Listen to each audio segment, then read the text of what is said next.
Camille Paglia is an art historian, philosopher, and one of the few remaining true academics in the US. She is known, among other things, for her no-nonsense critique of second and third wave feminism and political correctness.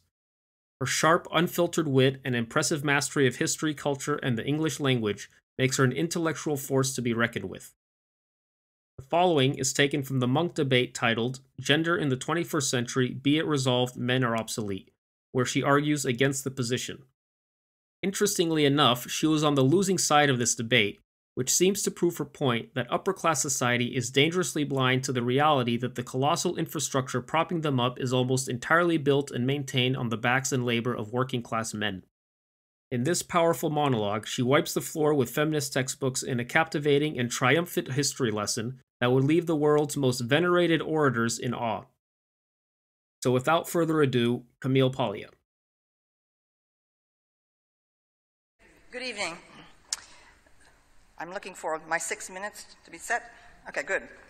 If men are obsolete, then women will soon be extinct unless we rush down that ominous, brave new world path where females will clone themselves by parthenogenesis, as famously do Komodo dragons, hammerhead sharks, and pit vipers.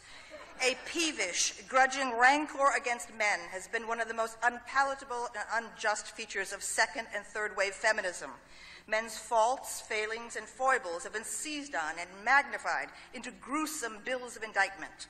Ideologue professors at our leading universities indoctrinate impressionable undergraduates with carelessly fact-free theories alleging that gender is an arbitrary, oppressive fiction with no basis in biology. Is it any wonder that so many high-achieving young women, despite all the happy talk about their academic success, find themselves in the early stages of their careers in chronic uncertainty or anxiety about their prospects for an emotionally fulfilled private life? When an educated culture routinely denigrates masculinity and manhood, then women will be perpetually stuck with boys who have no incentive to mature or to honor their commitments. And without strong men as models to either embrace or, for dissident lesbians, to resist, women will never attain a centered and profound sense of themselves as women. From my long observation, which predates the sexual revolution, this remains a serious problem afflicting Anglo-American society with its Puritan residue. In France, Italy, Spain, Latin America, and Brazil, in contrast, many ambitious professional women seem to have found a formula for asserting power and authority in the workplace while still projecting sexual allure and even glamour. This is the true feminine mystique, which cannot be taught, but flows from an instinctive recognition of sexual differences.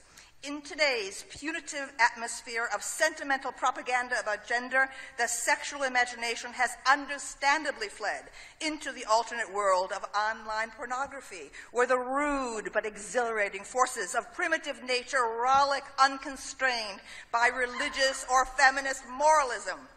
It was always the proper mission of feminism to attack and reconstruct the ossified social practices that had led to wide-ranging discrimination against women.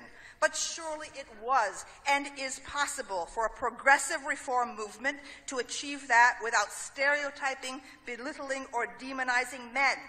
History must be seen clearly and fairly.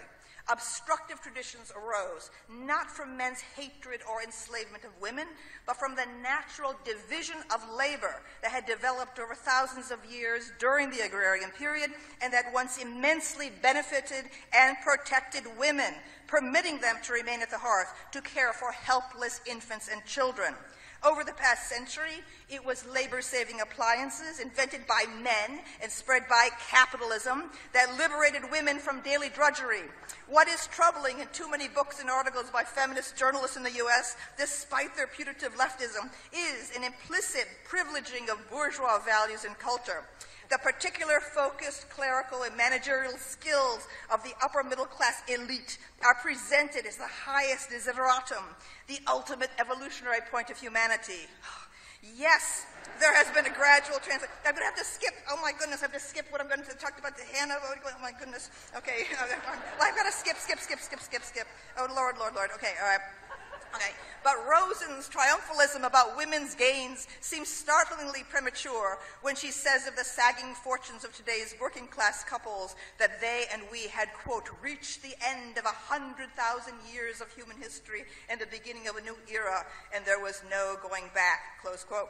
This sweeping appeal to history somehow overlooks history's far darker lessons about the cyclic rise and fall of civilizations, which, as they become more complex and interconnected, also become more vulnerable to collapse.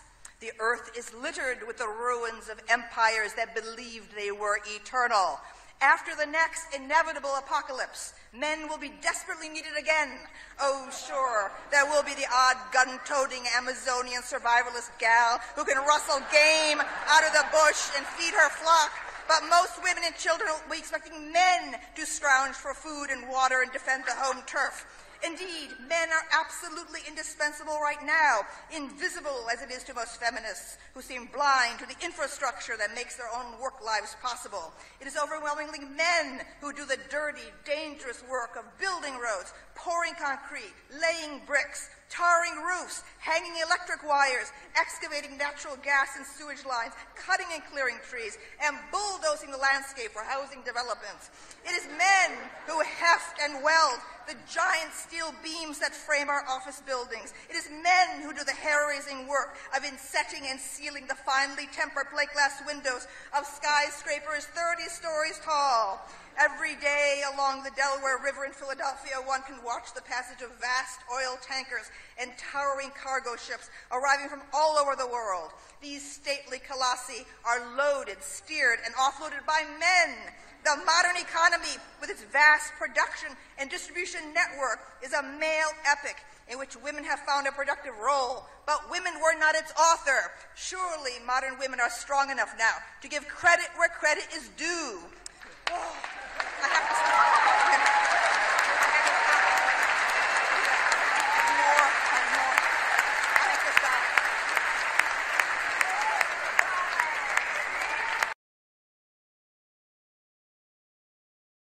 If you enjoyed this video, be sure to subscribe and please support the channel on Patreon. Thanks for watching.